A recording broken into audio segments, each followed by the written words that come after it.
En este estado, completamente lleno, es como se encontraba el embalse de Joaquín Costa en los primeros días de enero de 1996. Esto, dada la época a la que nos referimos, en pleno invierno, no es algo especialmente relevante. Lo que ocurre es que tan solo 2 meses y medio antes se encontraba completamente vacío. El 12 de octubre de 1995 se había iniciado el vaciado para hacer posible la reparación de sus desagües de fondo.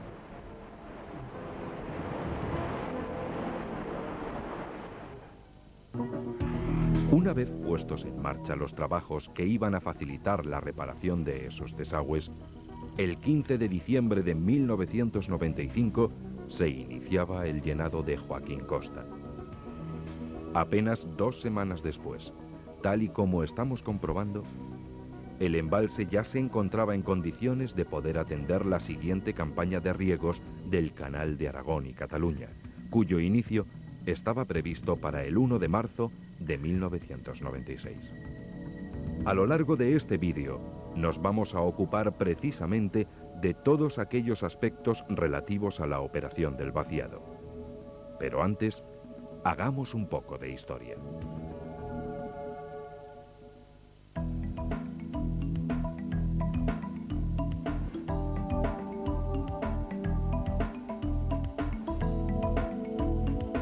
El abastecimiento para riegos es precisamente el principal cometido que tiene asignado el embalse de Joaquín Costa, también conocido como Barasona. Así es desde que se construyó en 1932. Su actuación reguladora sobre el río Ésera resultó fundamental para implantar los riegos del Canal de Aragón y Cataluña, un entramado de casi 350 kilómetros de recorrido que entre su canal principal, el Canal de Zaidín, y las múltiples acequias que de él se derivan, dan lugar a una zona de regadío próxima a las 100.000 hectáreas.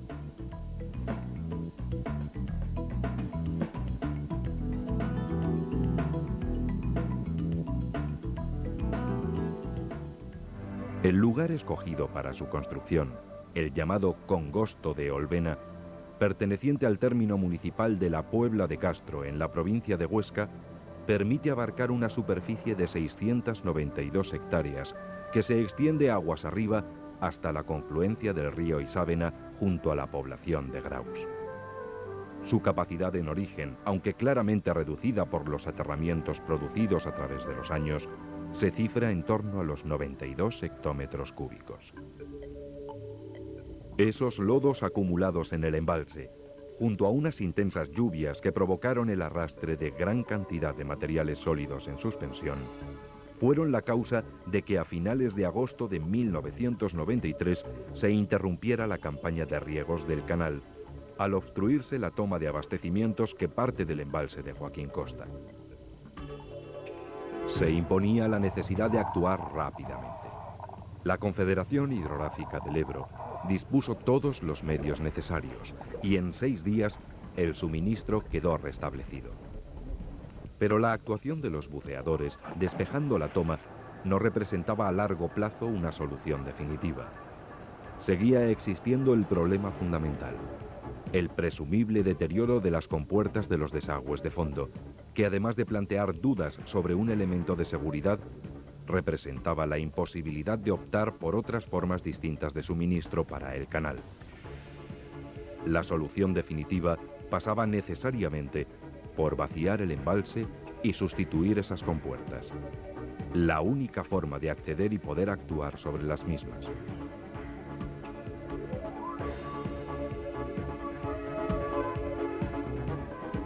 Vaciar un embalse de las características del de Joaquín Costa representa una acción de gran envergadura y con múltiples repercusiones. Su antigüedad de una parte y de otra su estado hacían necesario estructurar y consensuar con todos los estamentos implicados un plan de actuaciones que contribuyera a minimizar los efectos y que además garantizase la siguiente campaña de riegos del Canal de Aragón y Cataluña. Y esta fue la labor fundamental llevada a cabo conjuntamente entre la Confederación y los 4 comités creados al efecto. científico, institucional, de expertos y de usuarios.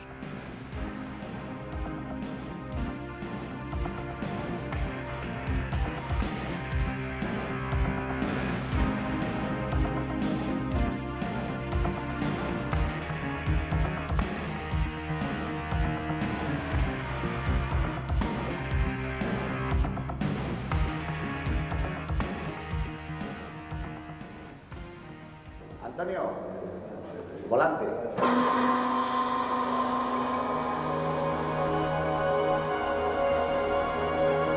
El 30 de septiembre de 1995, y tras unos meses de intensos preparativos, se iniciaron los trabajos propios del vaciado. En ese momento, y como consecuencia de la ya finalizada campaña de riegos, el embalse se encontraba con un nivel de agua muy bajo. En concreto, su cota se hallaba próxima a la tubería de la central hidroeléctrica y de abastecimiento al canal. Otro factor que en ese momento hubo que valorar era el volumen de lodo existente en el embalse. Ese lodo, depositado fundamentalmente en las proximidades de la presa, y que por entonces se cifraba en torno a los 20 metros de espesor, se extendía también por el interior de los desagües de fondo hasta sus mismas compuertas. Todos los estudios previos que se habían podido realizar así lo confirmaban.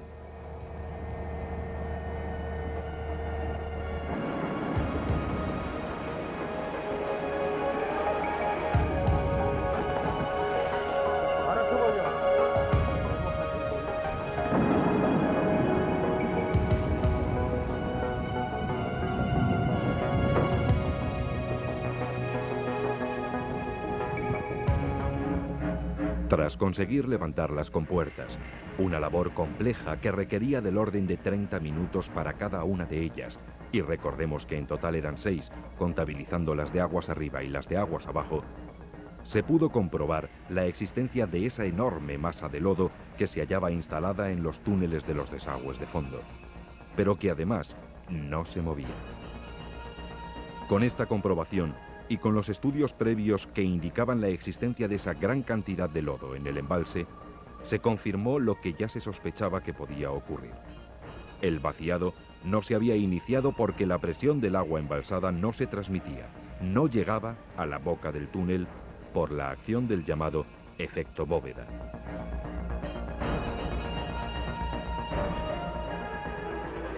Si el espesor de la masa de lodo hubiera sido menor en relación al agua embalsada, al abrir las compuertas se hubiera producido el vaciado. Sin embargo, al ser mayor el espesor de lodo y mantenerse la misma cantidad de agua embalsada, se produjo el efecto bóveda. Este efecto provocó que la presión del agua se descargara hacia los laterales, hacia el macizo rocoso, en lugar de hacerlo sobre el desagüe de fondo. También influyó el hecho de que el espesor de lodo fuera demasiado grande en relación al tamaño de la boca del túnel. Tras confirmar la causa por la que no avanzaba esa masa de lodo, se puso en marcha un plan de actuación para poder abrir un paso de agua a través del lodo instalado en uno de los desagües de fondo. Ese paso debía cubrir los 70 metros de longitud del túnel hasta llegar a su misma boca aguas arriba. A continuación, esa vía de agua abierta en el interior del conducto habría que comunicarla con el agua del embalse para poder deshacer el efecto bóveda y provocar con ello el vaciado del embalse.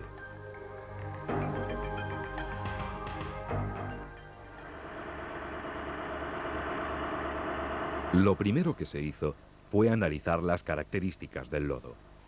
Fue sometido a múltiples pruebas para determinar su consistencia.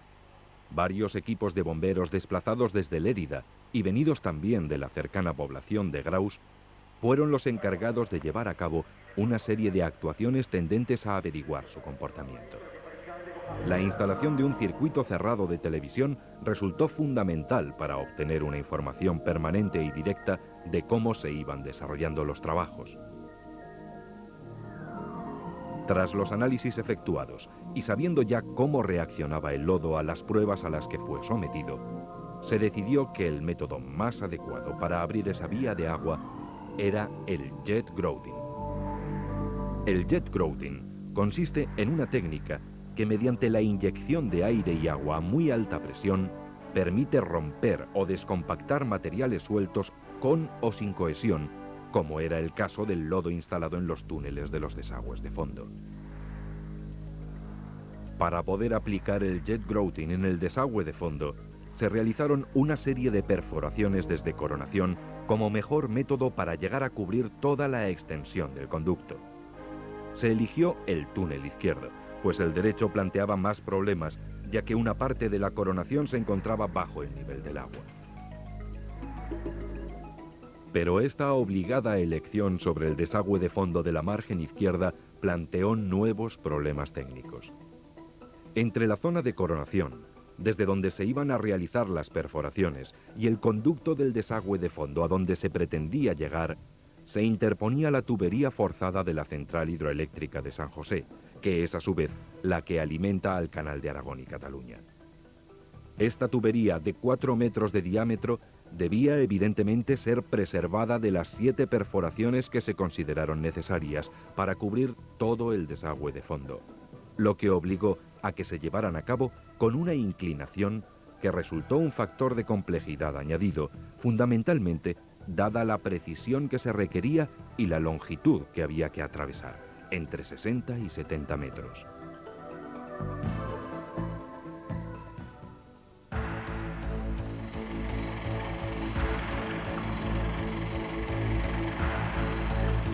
Por el interior de las perforaciones de 110 milímetros de diámetro, realizadas a rotopercusión con martillo de fondo, se introdujo una varilla con la que se iba a aplicar la técnica del jet grouting.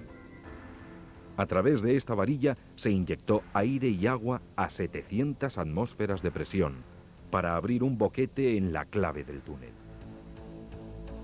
Cada perforación y la consiguiente acción del jet grouting iba produciendo la apertura de ese deseado paso de agua a través del desagüe de fondo. Así, tramo a tramo, y tras las 7 perforaciones previstas, se consiguió llegar a la boca del túnel.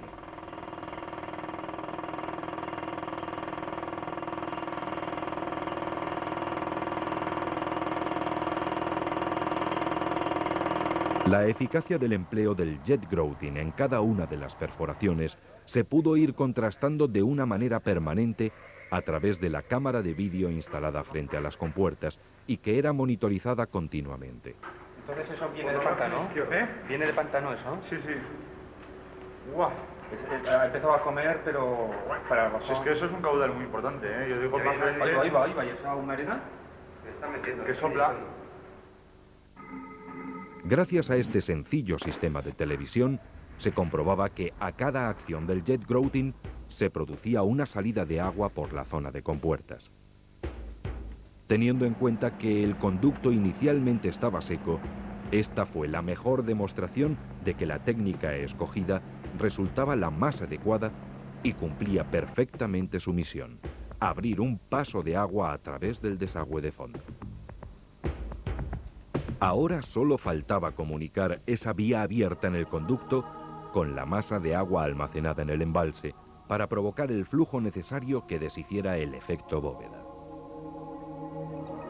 Para realizar esa conexión, había que atravesar una capa de lodo de aproximadamente 20 metros de espesor.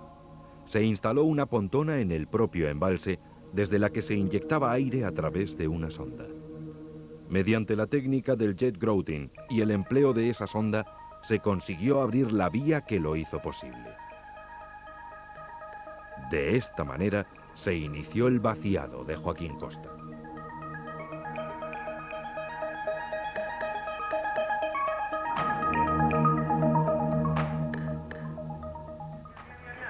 Mira cómo se mueve toda la masa de luz.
Pese al excelente resultado de las técnicas empleadas para facilitar el vaciado, paralelamente se desarrollaron otras que, aunque no llegaran a emplearse, representaban una aportación importante dada la escasa documentación existente sobre técnicas de vaciado de embalses.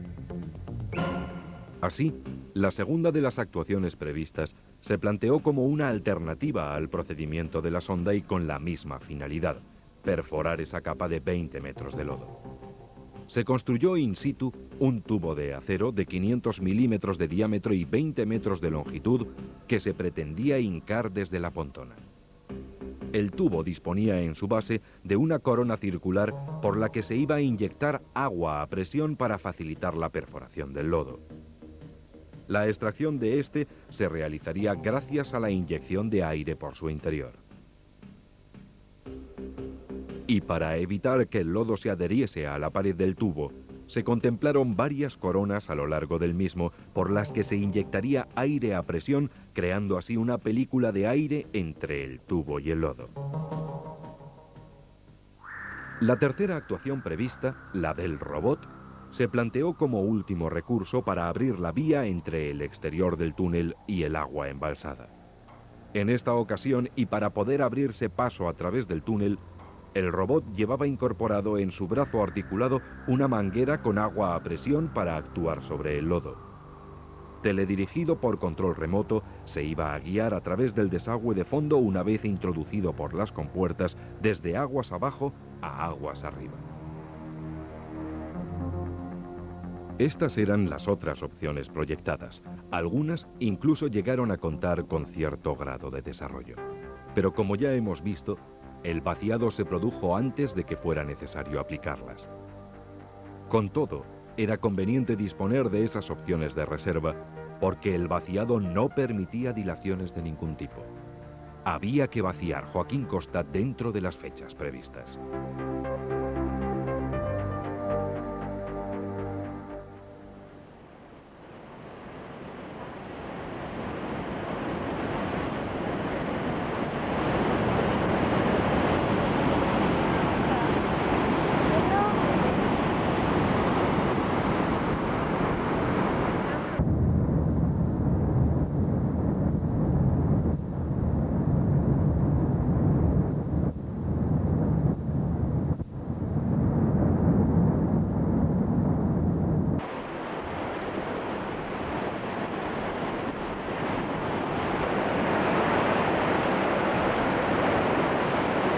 El vaciado se llevó a cabo en solo 24 horas y se desarrolló básicamente tal y como se había previsto. El mayor contratiempo surgió por la acumulación de lodo en el tramo del río Ésera próximo al desagüe y fue de tal magnitud que llegó a taponar el conducto y a paralizar el vaciado.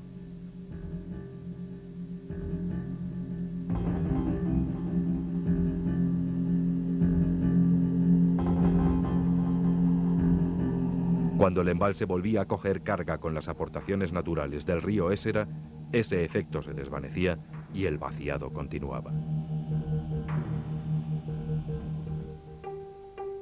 Los efectos del arrastre de lodos se intentaron mitigar con las medidas correctoras planteadas con antelación. El río Ésera, en el tramo que abarca desde el embalse de Joaquín Costa hasta la confluencia con el río Cinca, fue el que más sufrió los efectos del lodo almacenado aguas arriba. A partir de ese punto, y con el aporte de aguas desde el embalse de El Grado, en el Cinca se intentó diluir los lodos procedentes de Joaquín Costa. Por otra parte, se habían tomado todas las medidas necesarias para atender con suministros alternativos a todas aquellas poblaciones e industrias que se iban a ver afectadas por el vaciado. Sin embargo, a partir del 28 de diciembre, es decir, a los 2 meses y medio de haberse producido el vaciado, las crecidas de los ríos Ésera y Cinca limpiaron definitivamente el lodo que durante el periodo de embalse seco había quedado depositado en los lechos de ambos ríos.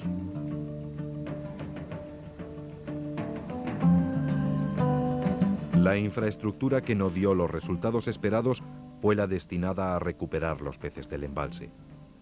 Pese al esfuerzo realizado, el número de peces recuperados en las balsas de oxigenación creadas al efecto no cubrió las expectativas que se habían generado. Eso es un ciprínido, pero eso no es carpas. Esto es lo que habéis sacado antes, estos son grandes, estos son rutiles. Aunque la operación no se pueda considerar como un éxito, eso es algo evidente, el esfuerzo aplicado en esta ocasión podrá servir de referente para mejorar el sistema de recuperación en posteriores vaciados de un embalse.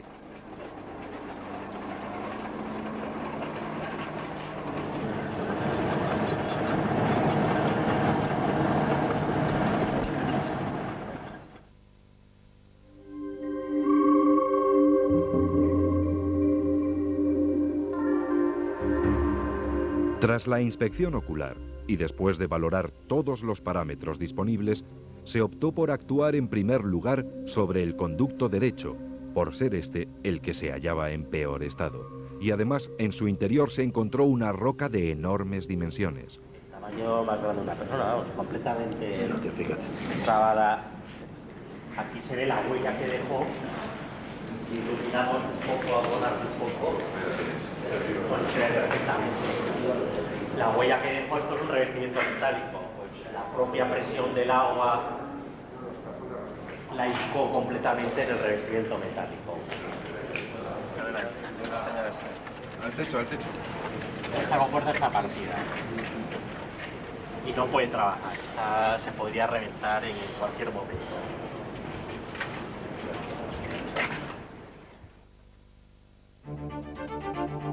La primera medida fue construir una ataguía que permitiera realizar los trabajos de preparación del conducto. Esta ataguía debía actuar como una barrera conteniendo el río Ésera y forzando a que sus aguas se fueran por el otro conducto de los desagües de fondo, el izquierdo. Para construir esa ataguía, previamente fue necesario el concurso de una empresa especializada en trabajos de altura, que con la ayuda de escaladores despejó la vía de acceso, limpió el conducto con lanzas de agua y además se encargó de colocar unas pasarelas para que el resto de las personas pudieran acceder al Tajo. Tras estos trabajos de preparación se pudo acometer ya la construcción de la ataguía. Se diseñó con una abertura en su parte superior como autoprotección ante avenidas de caudales superiores a 60 metros cúbicos por segundo. De haberse construido completamente estanca, podría haber reventado por la presión del agua, dañando así el trabajo realizado con anterioridad. El siguiente paso consistió en la construcción de un tapón de hormigón que preservaría la zona de compuertas de las aguas del embalse y facilitaría la sustitución de las mismas. Esta actuación se vio dificultada por las crecidas del río Ésera. Cuando su caudal alcanzaba los 60 metros cúbicos por segundo, se rebasaban los límites de la ataguía y se inundaba el conducto con la consiguiente paralización de los trabajos. En 3 ocasiones hubo que cerrar las compuertas para evitar que la corriente de agua destrozase el trabajo realizado hasta entonces. Además, después había que volver a limpiar el túnel. Todo esto retrasaba el plazo, lo que obligó a intensificar los trabajos para poder terminar la construcción del tapón antes de la fecha límite marcada. Ahora los tratamientos que se están haciendo es ahí, se está taladrando para hacer inyecciones. Se va a inyectar todo este tramo de roca en un espesor de 4 metros. Por otra parte, siempre existía el riesgo de que un aumento de las precipitaciones en la cuenca del río Ésera pusiera en peligro la operación, obligando a posponerla un año más.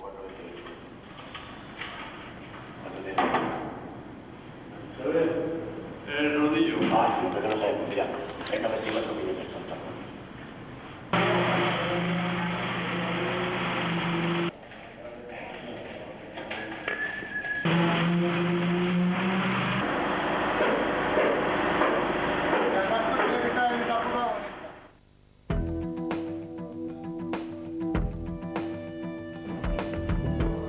Con el tapón terminado, se procedió al cierre de las compuertas del otro desagüe de fondo para volver a llenar el embalse. La actuación propia del vaciado se dio por concluida con el cierre del embalse. El objetivo se había cumplido. Y las justificaciones que lo habían motivado también.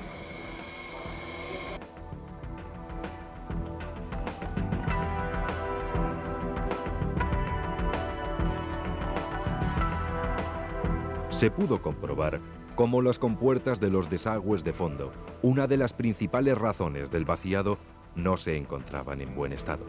Eso sin tener en cuenta la sorpresa de la roca trabada en ellas.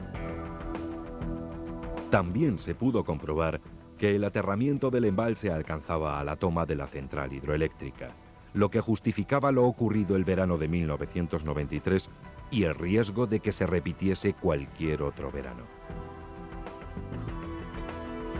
Estando las compuertas de fondo operativas, se podrán evacuar periódicamente los lodos depositados en el entorno de la presa, evitando el problema de taponamiento de las tomas. Por otro lado, el vaciado y la colocación del tapón se efectuaron cumpliendo las fechas programadas, pese a todas las dificultades que fueron surgiendo a lo largo de la operación.